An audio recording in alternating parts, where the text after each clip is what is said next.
So sorry about that. This meeting is being recorded.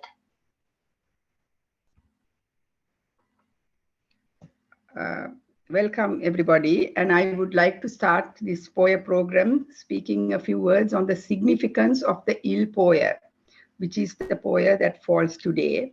And every Poya day, as you know, has various historical significance, which once we hear of them can be very inspirational to our own practice. Now, today, what I want to mention is an aspect that is not so much historical as having a great bearing and relevance and importance to the future. There are, of course, historical events also that have taken place today. We will not spend time on those, which are also important, like the first 60 monks being sent out on their Dhammacharika, which was their travels to spread the Dhamma, with those famous words of Bahujana Sukhaya, Bahujana Hitaya, for the welfare of the many, and Lokanukampaya, with compassion to the world. But more so, and the passing away of Arahat Sariputta took place on a day such as this. But I would like to speak on the ending of the rains retreat, or the Vas season, or Vassai as it can be called. This is a period of time in the Buddhist calendar, as there is in other religions also in their calendars. I believe Lent in Christianity, and in the period in the Muslim calendar, which is also 3 or 4 months, like the rains retreat here, which starts with the July Poya and has to end at this Poya. It could have ended from this any time between the last Poya, Vap Poya, and this Il Poya. But today I know many temples had their successful termination of their rains retreat today. Now, what is a rains retreat and why is it so important? There are many reasons. And it is again to intensify one's practice, not just of the Dhamma, but also the code of moral conduct, the Vinaya. Now, this is where I want to emphasize that the Buddha's own words in Pali, it is said, Vinayo sasanasa ayu. Ayu is Ayusha, or longevity, lifespan. So it's the Vinaya, which is the code of moral conduct, the discipline, especially of the monks and the nuns. That is what is meant here of the Buddha Sasana. He says, Vinayo Buddha Sasana, Sasanasa Ayu, that the lifeblood of the Buddha Sasana, the sort of the cornerstone on which it rests, is the discipline of the monks. And the second line to that is Vinaye Titte Sasanam Tittam. Titte means exists. So if Vinaya exists, the Sasana, the order will exist. So if you look at the other side of the coin, if the Vinaya does not exist, the Sasana will end. And this is in keeping with other teachings elsewhere. We find from where the Buddha says, the day it ends, it's not because of any external factors. We all know of various external factors which are one hears could be threatening the practice of the spread of Buddhism, or the freedom to practice the religion. But that is not what it is. It has been said that it's internally that the destruction comes.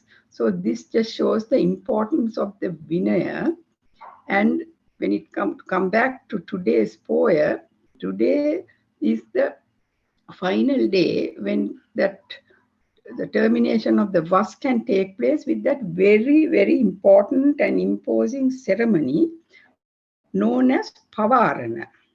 Now, this though is more relevant to those who are ordained, I think we as servants of the Buddha, we like to have a good understanding of the Dhamma and the Vinaya. And this is of relevance for the lay people also to know, because this bus season is to enhance the connectivity, the connections between the lay people and the ordained monks, bhikkhus and nuns. So that is what takes place. And at the end of it, if there has been any transgression of the Vinaya, of the code of conduct, there is at this Pavarana, which is the ceremony which takes place in a sort of isolation. The monks have some what is called a Simage, consecrated sort of area, small building in fact, where they would go to, and there is then the self confession individually where they transgressed would be mentioned, and then that is sort of absolved. Likewise, it is also said that even the youngest monk has, that's the day they can point a finger and say if they have seen, heard or apprehended anything about anyone else, they can say it, but this is all not in a punitive way, but in a rehabilitative way. And at the end of it, with some minor reproof, it is all corrected, and it is called parisuddhi. So these are the two important words I wanted to bring up. We don't often hear of. We hear of the Katina ceremony and of the Katinani Sansa, or the great merit, which no doubt there is. It's one of the most meritorious tasks, deeds that one could do by gifting a monk who has then established his parisuddhi, meaning his purity of conduct, having had this pavarana activity, the ceremony. So that ceremony would have by now taken place, because it's now 1 o'clock in the afternoon here, just past, and these usually takes place in the morning or before noon.